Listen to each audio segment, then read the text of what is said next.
Good morning, good afternoon, good evening, wherever you are in the world watching a live and raw podcast, Business Breakthroughs.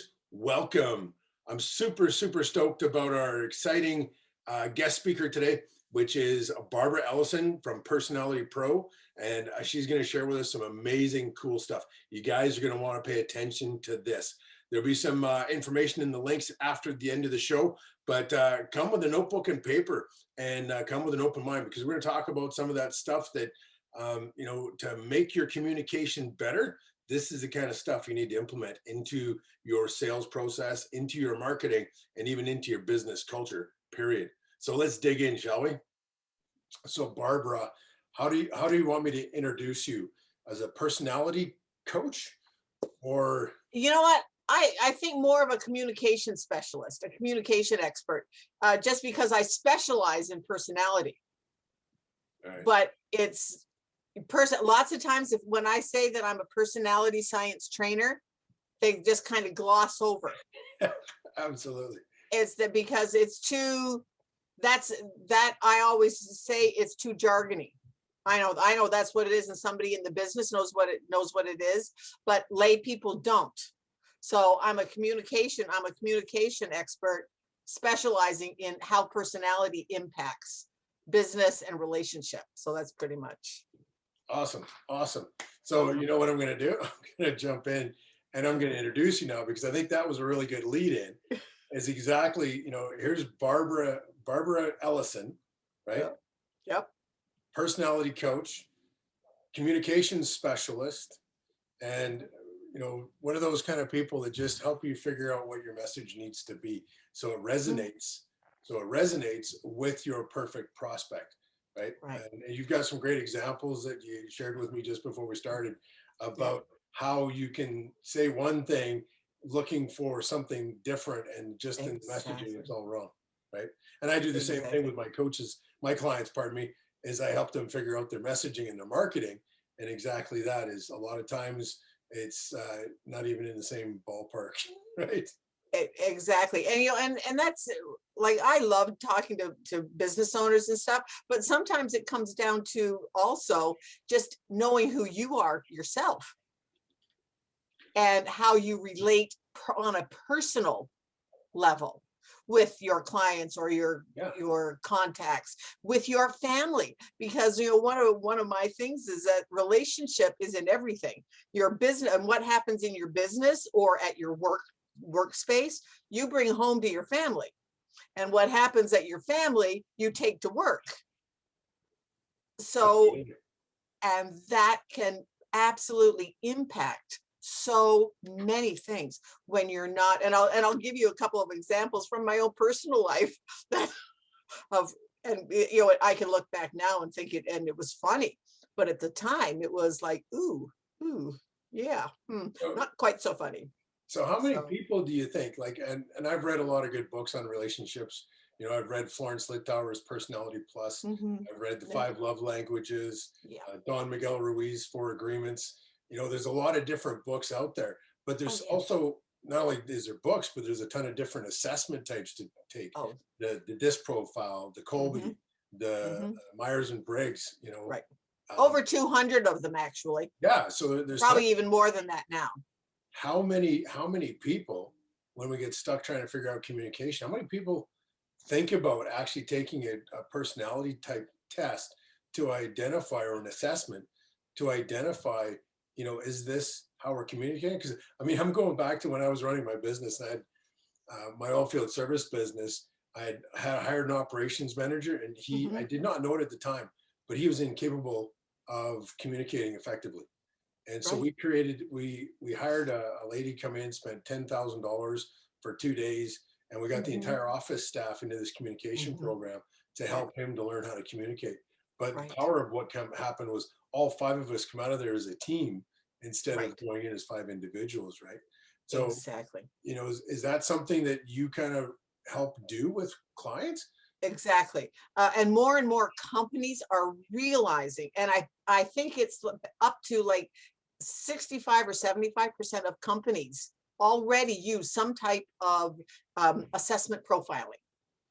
I think it's probably even more than that now, just because of what's happening. They are realizing that they want to have the best people in the best job, and so that the team becomes the most effective.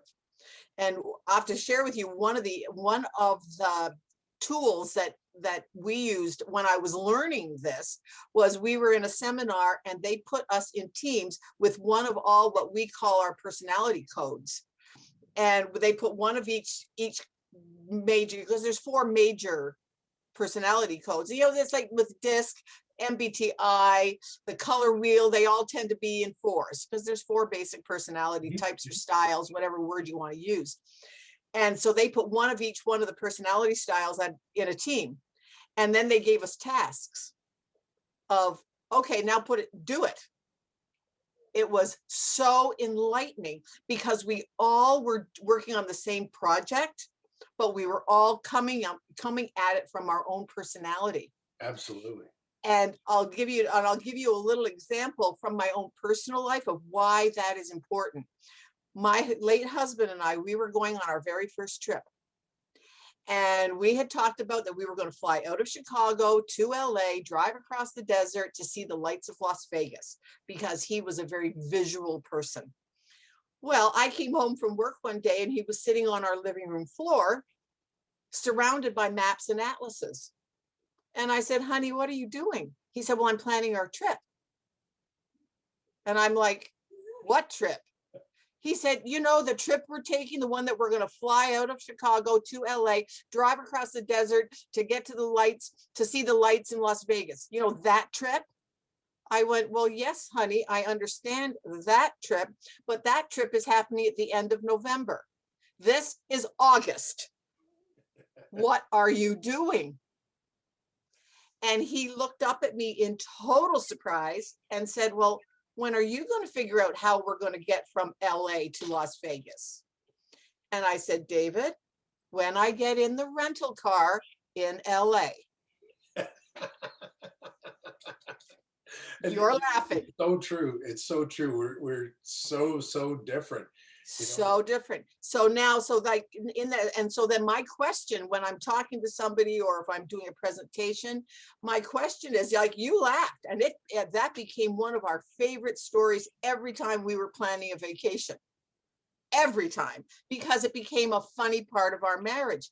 However, do you think that scenario, as funny as it wasn't funny at the time, do you think that played out in other parts of our marriage? Yeah. So now what happens if you have somebody like my husband and somebody like me on a team? I think you'd be a lot more effective, because you come at it from different perspectives. Because they'll either clash, or they can learn to understand and appreciate each other. It's funny you mentioned that. I was talking to a business owner just the other day, a prospect, and he was telling me that he's going through the Colby process right now. Before I had a chance to talk to him, he was already into it. But it was really interesting that he said he noticed out of all of his people that he's hired for his team, they're all duplicates of him. And exactly. So into a meeting, things don't go well. Things don't get done. Nope. Because there are basic personalities. There's like we call them just like in my vernacular and in the tool that I use, we have like the traditionals. They're the blueprint people. They're very traditional. They're very structured. They like the systems and making sure everything is in place, to all your dots, your T's are crossed, your I's are dotted. But it starts with having the visionaries. Somebody has to have the idea. Yeah. However, lots of times the visionaries don't have always good people skills. And they're because they just said, just do it kind of attitude. Yeah. Well, but then you get the nurturers, they're the ones that want to make the impact in the world. They're the ones that are saying, but how is this going to impact humanity? What are we going to do to make this part of a community? What are we going to do? All of those things. Well, but then you also have to have your researchers, the ones that they want to make sure that you are doing absolutely the best, that you've got the best tools, the best this, and that they are the master of. So if you don't have that whole dynamic of all those four, and we are a combination of all four of them, there is overlap in each one of the codes. Absolutely. However, you'll have a primary one. But if you have all the same, yeah, either things don't get done or everything gets put on hold because all the researchers, they're the slowest to make a decision because they want to make sure everything is exactly right. They want to have all the data, all the research, everything in place. That is so true. That is And so so, true. so then you get teams that are stymied and nothing gets done. My operations manager was exactly that. That Yeah. 2-day program. Analysis paralysis. That's right. That's what they call it. Analysis paralysis. And it doesn't go anywhere. No, that 2-day program that we did, Mhm. the facilitator had us build a helicopter out of all these Lego pieces, right? Yeah. And it was really interesting to see how the 5 of us all worked together. And my operations guy, he laid out all the pieces, super organized, left to right, different sizes, had to have all the pieces there before he started building anything. We were halfway done building the helicopter before he'd even started putting the pieces He together. hadn't started. That's right. Exactly. And I was going, Exactly. and it, just until you said it just now, he is the researcher type. That's his personality. And Right. probably not the best choice as an operations manager, but he was great at building relationships. He was great at getting stuff done, but he could not make decisions really well, and he couldn't communicate really well. Right. Yeah, they're not known for their people over the years, for sure. Yeah, right. And that's what happens. And the thing is that so many people that they beat up on themselves that, well, why aren't I more like, or why aren't I more like Oprah, or why aren't I more like, whoever. And rather than, so they beat themselves up about what they're not, rather than embracing what they are. Like, I am a nurturer. I want to impact the world. I'm on a mission to inspire the world to live happy, healthy, financially free, abundant lives. That's my mission. That's my calling. That's why I love doing these interviews. And that's what I love to do. But now you get somebody else that will be totally turned off by that. Because it's like, yeah, what do you, no, stop. I have to find out. You have to tell me all the details of what you're going to do. Or, Barbara, why don't you have a structure of this? And it's like, yeah, okay, well, I don't. But I don't have to, because I have other people that will do it that will help me. And so that's where the team comes in, because you have something of everybody. Absolutely. So So going back to my original question, would having an assessment like yours done, would that help individuals in their relationships with their spouses? Oh, absolutely. Absolutely would. Absolutely. One of the fun things that I do with people, now that you mentioned relationships or spouses, what I will do, because sometimes, like so often, like with David and I, we came to appreciate that. I came to appreciate the planner in him, and he came to appreciate the more spontaneous part of me. But there were some times where it really was not fun. And so that's where you get these people that, because the very thing, you always hear the thing that opposites attract. The very thing that attracted you in the first place, once in a while, and then as time goes by in a marriage, in a relationship, it can turn, it's the very things that turns you off. David, just do it. And I can hear myself saying that. And yet he would say to me, Barb, we have to plan this a little bit more. And so, but we came to appreciate that side, but it would have shortened the learning curve so much more if I could have known what I know now. Yeah, absolutely. If I had known what I know now. It strikes me, I mean, I remember when my wife and I went to get married, we had to go do a pre-marriage program that the church put on. And I remember it was kind of a personality thing, but they didn't actually come out and do a disc profile or any of that. It was kind of a very generic piece. And essentially they had us divide into quadrants in the room as to where we fit best. So they asked us a couple of questions, you go to this corner, a couple of questions, you go to this corner. And my wife and I were opposite corners. On opposite corners, Totally opposite corners. Which is so often is such a good thing, because those opposites do attract. But we have to also recognize that there are the differences, and and to accept those differences. And one of the things that I do with couples is I will have them both do the assessment individually, and then, okay, let's get together and compare them. And it's like, and so often I'll see oh, that's why you do that. Oh, and it is just, and you know what, any communication starts with awareness. Absolutely does. Whether it's with yourself, and like I have learned so much about myself that I know now things that I won't do because, yeah, I mean, I'll do maybe once or twice, but then it's like, that's not my style. I want to be part of a group. I love to be in community with people. I can lead, but it's not my strength. I like being part of a team. So can you force yourself to be in a different role that's not normal? Sure. It's a skill. It's a skill. You can absolutely, it's a skill. Like with me right now, I'm working on what I call my blueprint part, which is being more organized. That's something that I am actively working on to get stronger in, because it's not one of my big strengths. But I am working on it. And then I'll tell you one of my other little things. We are a bit of all four of the codes. Mm-hmm. And there's little values about things. So like the blueprints, they value structure, and like the action people, they're the spontaneous, and they value freedom. Yeah. I'm a nurturer. I value community. Then the researchers, they value science. Okay. So now my science part is my lowest, is my least like me. And yet part of science is gadgets. Oh, I love gadgets. I used to as well. Like I couldn't wait to get the latest phone, the latest gadget. I had some of the latest coolest gadget phones ever, right? Oh yeah, my phone is full of apps. I love gadgets.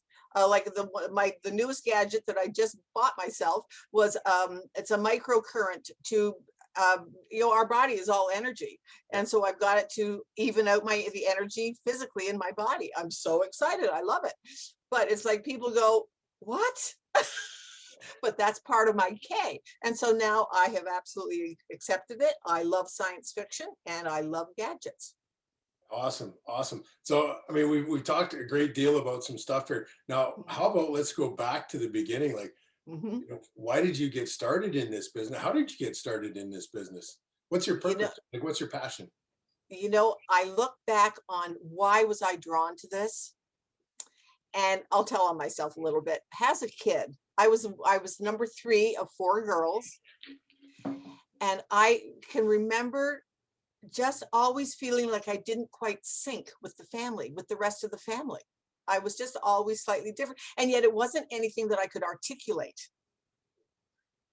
So fast forward, I spent my entire life kind of feeling, my childhood and then my early adulthood. I spent my life feeling like I was kind of unloved. It wasn't that I had a bad childhood. I had a great childhood. I remember having vacations, and we always had food on the table. My mom was a great cook. My dad was a wonderful provider. But there was always that underlying sense of, gee, do I belong? and it was nothing that I could put my finger on, because as a kid, you don't know. Anyways, I now know that it's because my personality style, this community part of being a team, I'm the only one in my family. So consequently, there was always a slight disconnect. It wasn't anything that you could put your finger on, but it was always that slight disconnect. Anyways, so when I was introduced to personality science, it was like, oh, this will be a way to help people to get along. Whether it's in a business relationship or a personal relationship, like it has absolutely totally impacted how I react with my sons. Absolutely. It has, because my youngest son, he's also a planner. And I would call him up on Saturday morning and say, gee, honey, let's go out for breakfast. And he would go, but Mom, I've got plans. Okay, well, I'll move my plan and I can give you an hour and a half. Okay, so then I would come away feeling, oh, he doesn't want to spend time with me because then my feelings were hurt and all of that kind of stuff. Well, then once I did the personality, it was like, oh yeah, he's a planner. Now when we want to plan something together, I start a week ahead of time. Gee, do we want to do breakfast or lunch? Do you want to do for Saturday or Sunday? Do you want to go here or there? And then the last time that before all of this other stuff happened in the world, we went out for breakfast and we met. We said we were going to arrange to meet at 9 o'clock in the morning. I was there at 8:45 because heaven forbid you never are late. You are never late if you are dealing with somebody who is a blueprint. So I was there and he was there at 8:45. And then we were still together at 2:30. Oh, wow, blew his plan right out of the water. No. I was the plan. That was what the perfect part of it was. He planned the entire day that he was spending time with mom. Now, within that time frame, we did some spontaneous things that were my style. Yeah. Because now and that has made such a difference. And that's what can happen in a relationship or in a teamwork. Let's work together because we can accomplish so much more working together. Like I think there's that old proverb that says, if you want to go fast, go by yourself. But if you want to go far, go together, go in a team. That's right. And that's where personality has so impacted now, because one of the things that people don't realize, people make decisions on what they value. Then they justify it with logic. Yeah. So what our assessment does, it shines the light on what the other person values. Right. And so then you can talk to them in what they value and give them the answers to what they value. Nice. So is there an age where you can't do an assessment, or can you go as young as you want? We can go, the youngest that I have heard, like I did my grandkids several years ago, the youngest was 7, and we have picture ones. So they're unilanguage, they're either for children or for unilanguage. It's like if somebody doesn't speak the language that if we don't have our assessment in their language, and there's so many different, I think there's 36 languages already that it's in. But if you have somebody that it's not the language that they would have, then they're picture cards. So they're like unilingual. And so you can do pretty much anybody in the world. You know, one of the interesting facts about this, there's 7 billion people on the planet. Over. Yeah. There's over 3,500 languages. I didn't know there was 3,500 languages. Over 3,600 languages. But there's only 4 basic personality codes. Worldwide. That's crazy. But that makes sense, 3,500 languages. My wife's Filipino. Yeah. Filipina, and I think there's 98 or 198 dialects. In the Filipino culture, right? So in Luzon, they speak a different language. In my wife's home territory, they speak Ilongo, and so you can go from north to south and not speak the same language, right? And not speak the same language within the same country. Yeah, for sure. Exactly. But there's only 4 basic personality codes, and they've been around for 2,500 years. It's nothing new. Really? That long? Oh yeah. They were Hippocrates. Most people know who Hippocrates is. The father of modern medicine, the Hippocratic Oath. He called them, though, the 4 temperaments. Oh yes, I remember reading that somewhere. Yeah, and that was back 2,500 years ago. Wow. So that it's nothing new. It's just that since I think it's like the 50s, that when disc came out, and one of the interesting facts for me was disc came out because they were trying to, during the war, they were having to replace the men who were going off to war, and the companies didn't know how to hire women.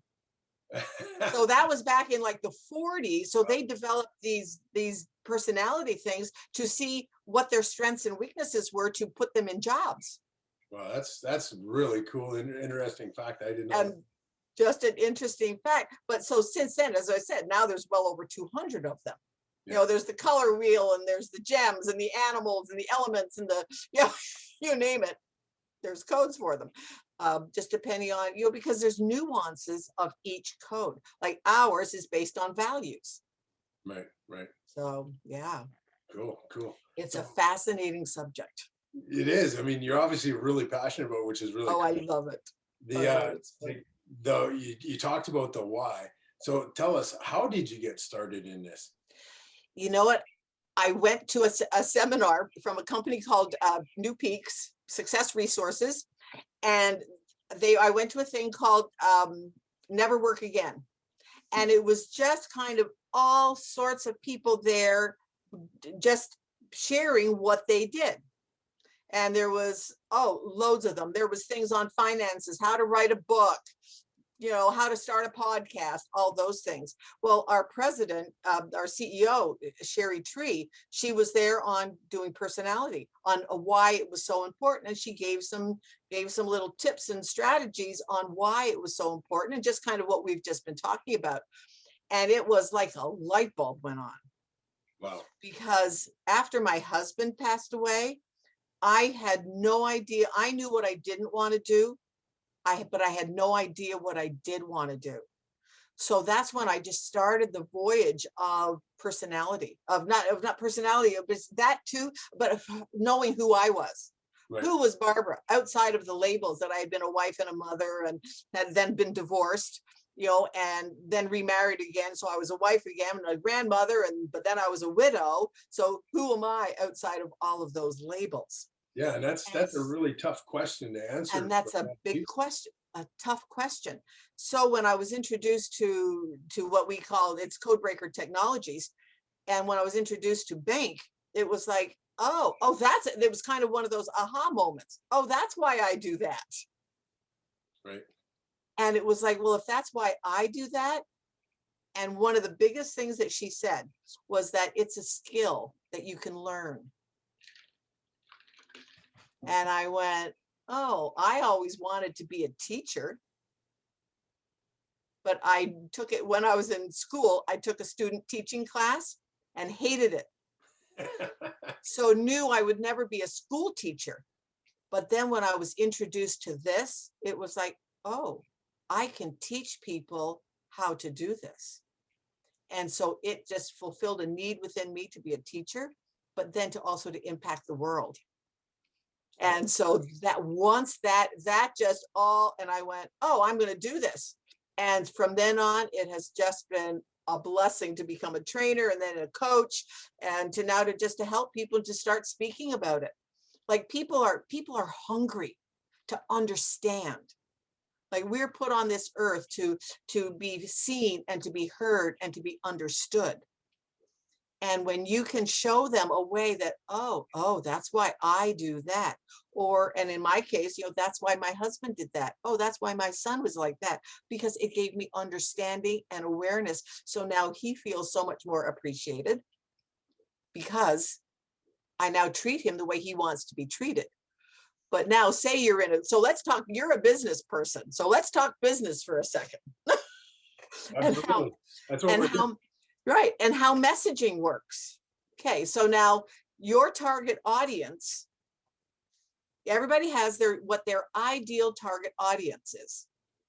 Okay. So now your target audience has to feel valued, that you are hearing what they want, knowing what their pain is. Yeah. And how that's basically how it is. Okay. So now everybody interprets pain differently. So like the blueprints that we talked about, they want something that's structured. The action people, they want something that's going to give them freedom. They don't want to have a boss.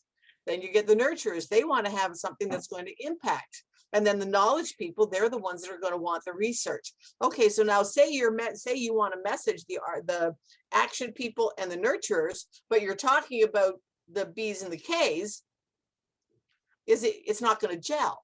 Like one of the statistics that I tell people, the Chally group, they did a survey back in the last 1900s, 70s, I think 60s or 70s back there. I should find out exactly when it is. But anyways, and they said that only 18% of people will buy from somebody who is not their personality match. Oh, really? Only 18%. So now the other 82%, they will buy from somebody who is their personality match. And that was one of the statistics that absolutely rocked my world a little bit, because I went, well, so number one, how do you get to those other 82%? Well, that's all in your messaging, is to get to those 82%. And how would you describe the 82%? Well, your messaging is the know, like, and trust factor. Right, right. So when you're communicating, and I do this quite often because I've taken several communication programs. When you get into rapport, is that you adapting your personality to match the other person? Right. So, Or, or mirroring, they call it mirroring, or like if somebody is sitting forward, you sit forward. If they're sitting back, you sit back. That's all part of it. That's all, because so much of communication is the nonverbal. yeah, it's over half. It's over half. And part of that is tone. So like, I'll give you an example, like the action people, they want let's just do it, rah, rah, rah. They're that kind. That's the me. The nurturers, we want, hey, soften your tone, like, because we're softer. We want to know what the community is. We want to know what the difference is going to be. The blueprints, they're very structured. So they want to be much more formal approach. Right. So, right. And then the knowledge people, they're the ones that want you to acknowledge that they are so smart, and that you have to give them everything that they want, and don't push them until they have done all their research. Right. So what happens to people is, so say they're pushing a knowledge person, they're going to lose them. Or if they do, and those are the kinds of things that happen in business. So let's talk about, because this is the Live and Raw Business Breakthrough podcast. Let's talk about how you apply that to a business setting, so that some of our listeners can have a breakthrough and go, holy cow, this is what's wrong with my business, or this is what's wrong with what's going on with my the messaging. Yeah, can you give us a couple of examples of breakthroughs you had for clients? Oh, absolutely. One of my gals, and she, I'm on her list. I'm on her list. So she sent, so I get emails. And so I was reading one of the emails and I went, okay, fine. I have got to run this through. I have what's called an artificial intelligence, where we can absolutely find out the code of what the message was written in. So I took her whole email, put it into my artificial intelligence, and hit decode. Her whole platform is all about leadership and making a difference. All of her messaging was in structure and strategy. Okay, so I just picked up the phone and I went, I just wanted to share with you that right now, and I took a picture. That was the biggest thing. I took a picture of the graph that I get of showing each one of what exactly is in the copy that I've printed out. So I sent her the picture and I said, I just wanted to let you know that part of it is you're shooting yourself in the foot, because you're not, your messaging is supposed to be out there. You're looking for the leadership and the making and the impact people, but you're targeting the structured and the researchers, which was like just shooting yourself in the foot. That's all I could. That's what I said to her. I said, you're shooting yourself in the foot. Because oh, sorry, go ahead. No, just one little why that was, because one of the things is the action people, they're the ones that make decisions the fastest. The nurturers, they're the ones that spend the most amount of money on personal development. The structured and the researchers, they're the ones that make the decisions the slowest. Yeah. You have to prove yourself to them. So in your copy, would you not include copy or messaging to all four of those groups? Absolutely. Okay. But you have to have the most in the ones that are going to make the decision the fastest, and the ones, if that's your audience. Now, if you have an audience that your audience is all bankers, then okay, so you're going to have more towards than the structured, because they're bankers and that kind of thing. But say you're not a, say you are, say you have a virtual assistant, or if you're an action style, but you're trying to talk to all of the bankers, you have to temper, because how you talk is very different than has some of the structured people will talk. That's right. And Your messaging will come across as oranges when you're trying to read them apples. exactly. And the thing is, it can be as simple as changing one word. So Really? as I worked with her and her business manager, it was like, oh, this is all it takes is to change a few little words, add a couple of phrases for this personality code, take out a couple of words for this one. And then it was like, oh, wow. Because then we could instantly see, because then I ran it through again and we could see the progress that she had made. That's powerful. That's powerful. And it is powerful. And so then one of my other that I just did this week, he sent me, he sent me his website. So I did the first 3 pages of his website, took the little pictures, sent it back to him. And he said, oh yeah, I see what you mean. Because on one of the pages, he was completely missing one of the codes. On one of the pages, he was really high on one and only a couple of things on the others. And it's, you want your 2 main ones to be higher, but you have to add a little bit of everything. One girl I did, she was a realtor. And it was actually funny, because we were just talking about, I said, oh yeah, I work with realtors. And because in the house description, what kind of people buy houses? Everybody buys houses. Yeah. And so, but then I said to her, I said, in the house description, I can go into, like, I'll do it just for giggles and grins. I go in and I will look for house descriptions in realty.com or in Zillow or whatever. And then I'll see lots of times, most of the descriptions are only in 1, maybe 2 codes. So then I have sent messages to the realtor and said, gee, has a personality science trainer. I just wanted to let you know that in your house description, you're only targeting 2 of the codes. Would you like to find out how to do the others? And it's surprising that some of them called me. I said, well, how do I do that? As well, okay, this is what you do. Yeah. And it's like, so it's just really, it's really interesting, because when the light bulb goes on and they see it, oh, right. Like my gal that she said, oh yeah, I'm shooting myself in the foot, aren't I? And I went, yeah, you are. So now she's so excited about changing over her messaging, just to add the little tweaks that we talked about in a half-hour session.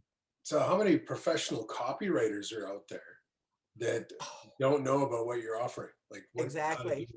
And that's why I'm now doing these things, why doing interviews, because you know what, chances are you might have somebody that's looking for a copywriter. Okay, hey, before you hire a copywriter, see if this is something that they deal with. Right. Because you can add, it's actually so easy to add it, because sometimes it is the difference between 1 or 2 words. That's all it is. I've got several email campaigns I'd love to send you and go through Hey, and code absolutely. Find out Absolutely. if I'm targeting the business owners. Right. And one of the things that I offer people has a service, just because I do want them to feel comfortable. I will do, I call it my personality pro planning session.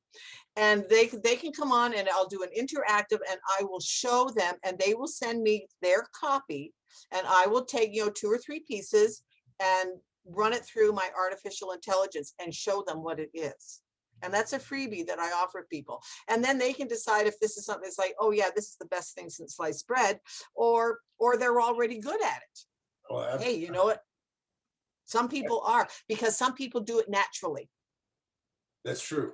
That's true. Some people, that they are born and they can do it. The only problem with it, they can do it, but they can't teach it.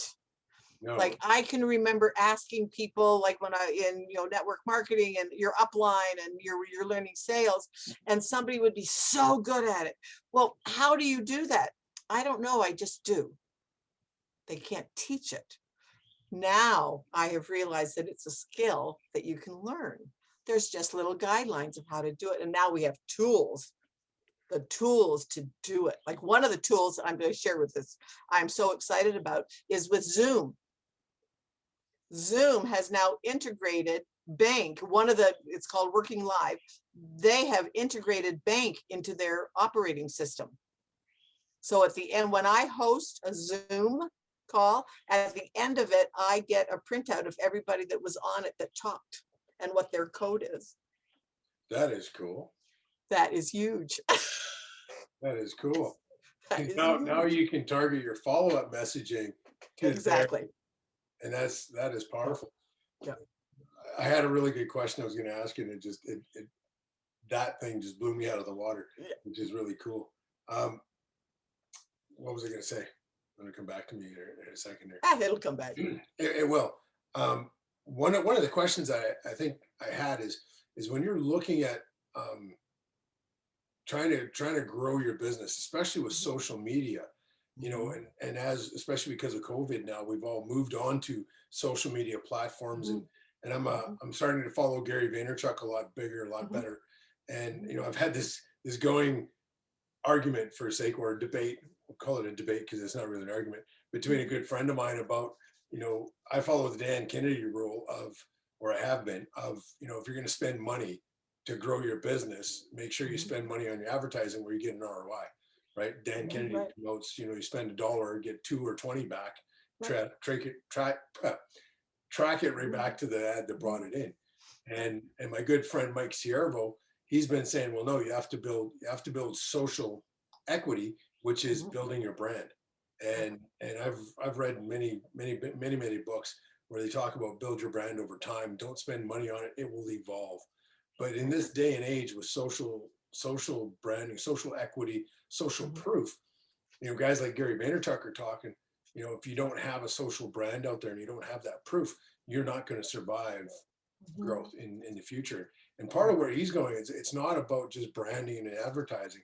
He's talking about technology is going to change how we do this, right? Exactly. And we're going to go away from using our fabulous little phones to do searches on, and you're just going to go, hey Alexa, you know, hey Alexa, get me order me a pizza, and boom, because Alexa knows where you ordered it from last time, they know what pizza you like, they just order it. You don't have to do anything, right? Which is going to be really scary, because if you're a business owner and you provide a certain service, if that customer goes, hey Alexa, get me a lawyer, get me the best divorce lawyer, and you don't have social proof, you're not going to show up in that search algorithm, Right.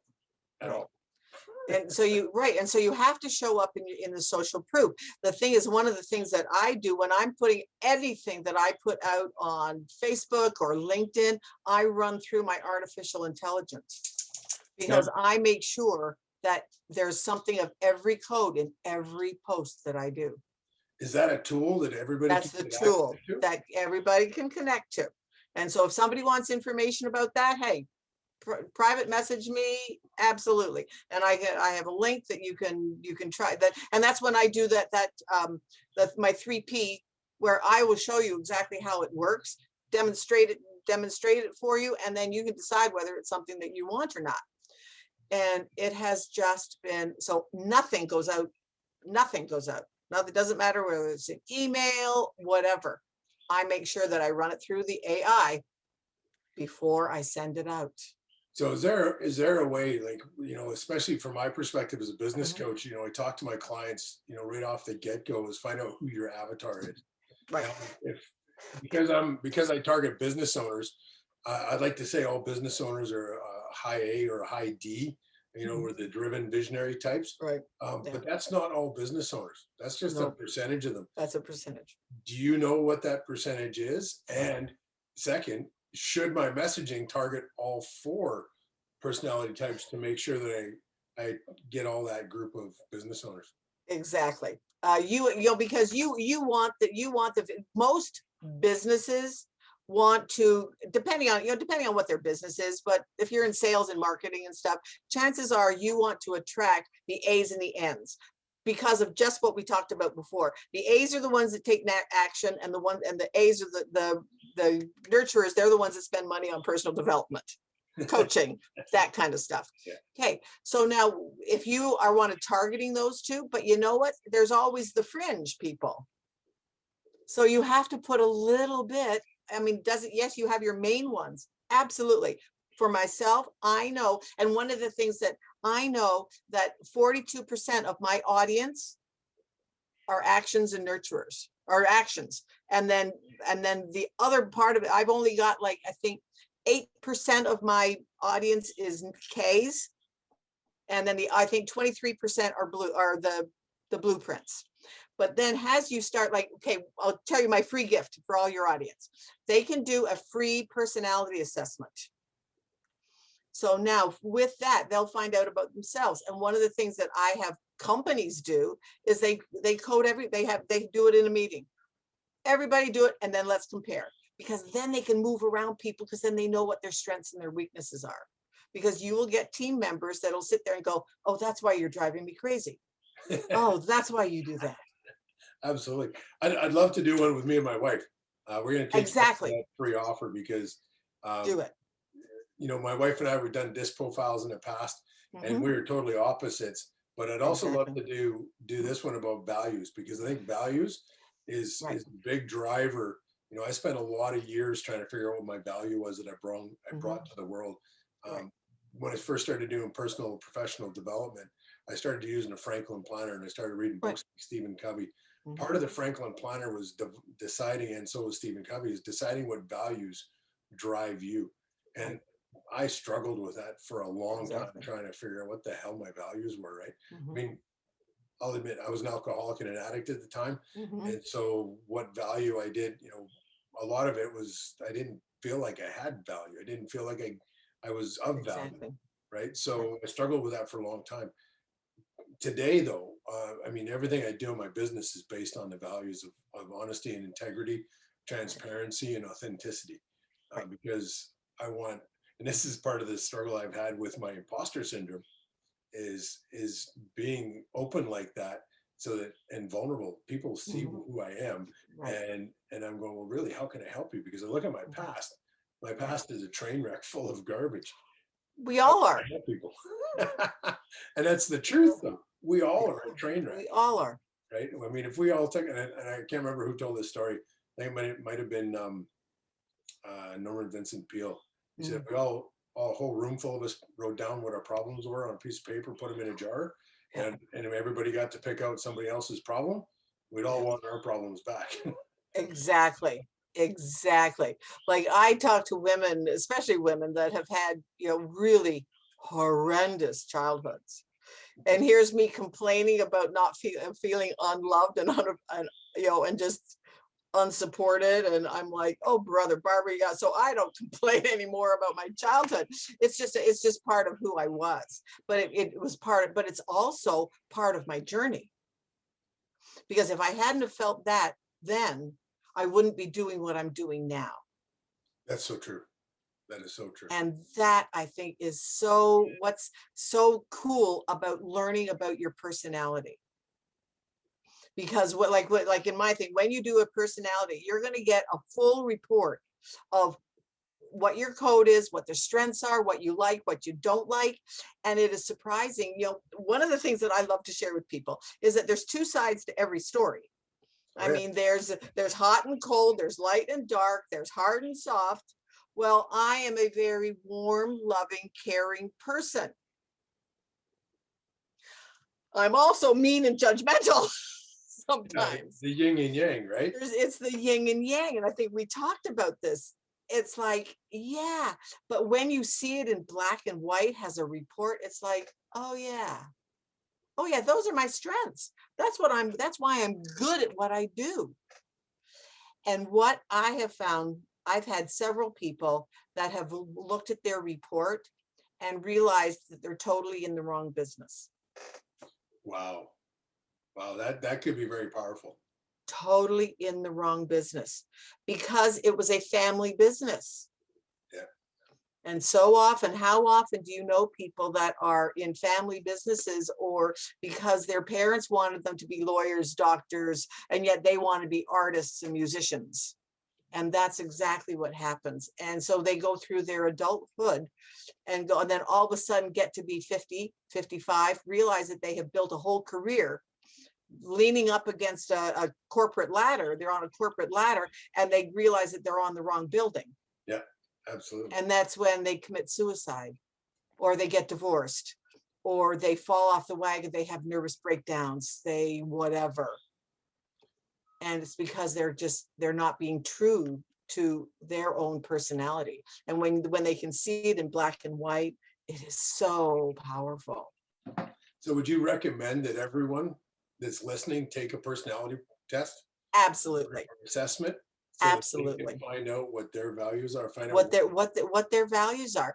So often people in business coaches, you know what, find out what people value and build a business, or what their pain point is and build a business around that. Well, people value different things. Absolutely. Absolutely. And until you can message those different things, but you can't if you don't know what they are in the first place. So true. So true. Listen, we're almost done here. I mean, we could spend another session on this for sure.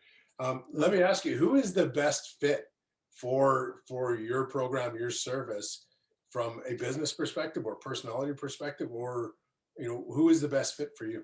I like working with small business owners and salespeople that want to, like, there's a gap between I always think of it, people do presentations. It doesn't matter what your business is. You do little sales presentations.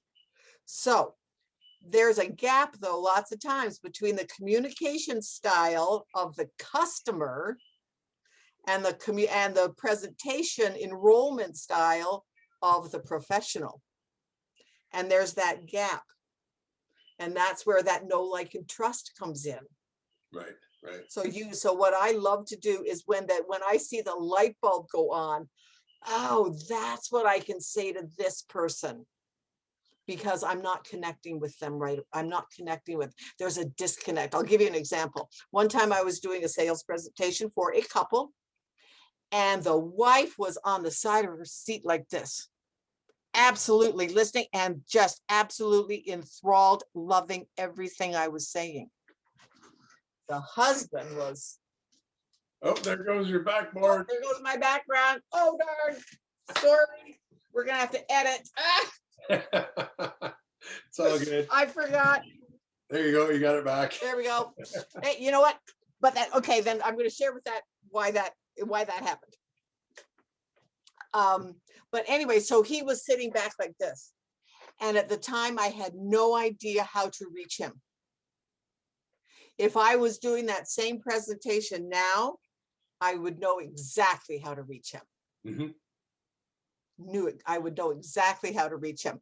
Okay, so now my screen falling down. One of the things that I have realized in myself and for other people, so often people stop, they get stuck because they're so afraid of something happening and making a mistake. That's true. That is so true. And it stops them from doing it. Now, okay, yeah, my screen fell down. Oops. Oh, well, let's go on. I guess we'll edit that one. Because that was a perfect point you made, right? That is what so often. So when somebody can know what their personality is and get their report, they're like, oh, it's like, oh yeah, okay, that's my strength. Okay, yeah, not so good at that, but oh well, because it's accepting who they are rather than who they want to be or who they feel they should be or who somebody else is telling them they should be. Absolutely. Be yourself.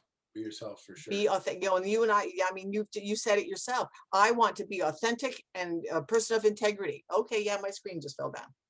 Oh well. Awesome. Barbara, it has been great talking. I love where you're coming from. I love what you're doing, and I definitely believe that you and I can partner together to help bring this to more and more people, more and more business owners, so that they can have a greater impact in the world. I mean, we're talking about business impact. We're talking about live and raw, and this is how we make it happen: is having these authentic conversations, right? And live and raw. My screen just live and raw. Because So you know what, but it does, don't you, that happens in life. it does. Things happen. Absolutely. The ugly happens in life, right? Ugly happens in life. So how can people reach out and get a hold of you? And I will put a link in the comments section, but just tell us what's the best way to get a hold of you. The best way to get in touch with me is like on Facebook or on LinkedIn. You and I met on LinkedIn. Yeah. Absolutely. It's just a wonderful platform because it is about business. So if you're interested in business, and one of the things that I'll share with you is you can, if you are interested in that 3P, I'll give you a link that people can just link right onto my calendar. But the only thing when you go onto the calendar, just make sure that you tell me that it came from you. Yeah, because absolutely. I like giving people credit where credit is due, and then I'll do a free presentation with them and just see if this is something that can suit your business. Well, I think based on communication, because I'm a big believer in communication, anything you can do that can improve your communication is going to be a bonus for your business. I mean, Exactly. a lot of things that I talk to my clients about is processes. Right. Use the American term, processes. and Process. and help those systems get along there. But the big piece is getting your team to buy into that. And the only way you can do that is through good communication. Exactly. And once because like we talked about, everybody does things for different reasons. When you can get all four of it, and it really helps with your hiring. Because you can look at the team. I'll give you an example. You can look at the team you have now, and you can say, "Oh, I've already got. Oh, this is a really cool team. I've got somebody that loves to do the planning and the processing. Oh, and I've got a visionary. Oh, and I've got somebody that loves to do research. Oh, what are we going to do to make an impact in the world?" Heart-centered businesses, because more and more companies are realizing that heart-centered businesses, love is good business. Yeah. People want to feel appreciated. People want to feel that you are aware of them as a person. That's your customer. So if you don't have somebody that can bring that out you can have all the systems and all of the tools and all of the visions but if you don't relate it to how people are going to make an impact, you're shooting yourself in the foot. Absolutely. Thank you so much, Barbara. I can't wait to do this again. And I'm going to get the calendar here right away. My wife and I are going to do that personality assessment. I'm excited. It's fun. I'm excited. It's going to be good. Thank you, everyone, for watching, and goodbye to Live Business Breakthroughs with Barbara Ellison. Thank you again. Yeah, thanks. That is so awesome. So awesome.